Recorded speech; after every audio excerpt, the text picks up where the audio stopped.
So first up is a 1942 Denver minted Washington quarter. Now this coin isn't high graded like a mint state coin or anything like that. It's got a double die obverse taking place, which means that there is doubling taking place on the front of the coin. So if you have a 1942 quarter in your coin collection, get you a cheap little coin USB microscope. You can get them on couchcollectibles.com. Link is in the description. That way you can see your coins up close and see if there's any doubling on the lettering, Washington himself, on the phrases, or on the date. Now this quarter here sold for over $1,700. Moving right along to the same error taking place on a 1943 Washington quarter. Of course, these quarters are silver. Now this quarter here isn't in the best condition. However, it does have doubling taking place on the front of the coin, and that's why this quarter sold for over $1,700. Next up is a 1946 Washington quarter that has a double die reverse. So there's doubling taking place on the back of the quarter. Like I said, get the USB coin microscope and you guys will be able to see doubling on the lettering or on any type of design on the quarter. Now this coin here sold for over $840.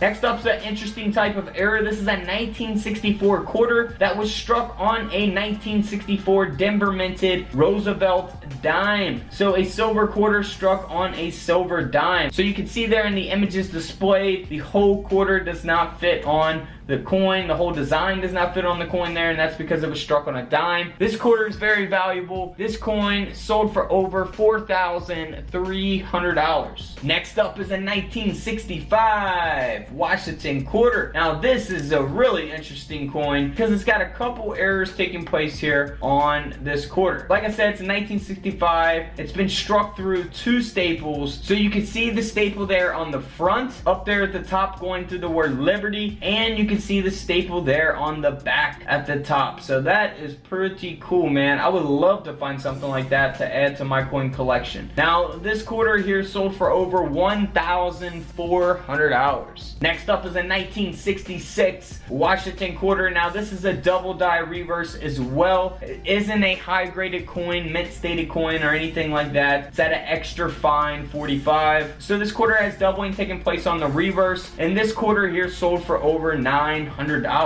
Now I've showed 1966 double die reverses before, but I haven't showed like lower graded ones. So I want to show you guys what those actually sold for as well, instead of just mint stated coins, very high graded coins. These are coins that are in condition that you could actually find in a coin roll. Now next up is a 1970 Washington quarter. It has been double struck in color. Now it is a San Francisco minted proof quarter, and you can see that double strike taking place on the words Liberty, on the phrase "In God We Trust," as well as on the date and Washington. The whole quarter is double struck. So this quarter sold for over $1,500. Next up is a 1970 Denver minted Washington quarter. Again, not at a very high grade. It's at about uncirculated 50. It's got a double die obverse, so there's doubling taking place on the front of the quarter. What you want to look for is on the words "In God We Trust," the word Liberty, the date 1970 itself. Look for doubling on all three of those. This quarter here sold for over $1,200. Next up is a 1971 Denver minted Washington quarter.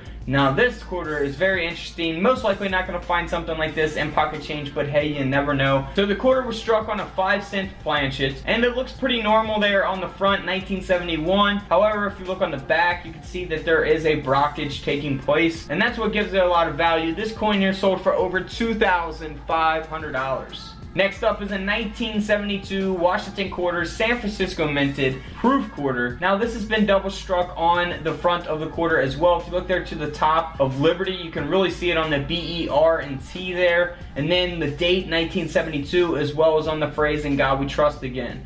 Now this quarter here sold for over $1,300. Guys, don't forget to click the videos over there, somewhere on this page. Until tomorrow, I'll see you all in the comment section below. This is Couch Collectibles, and this is where I disappear.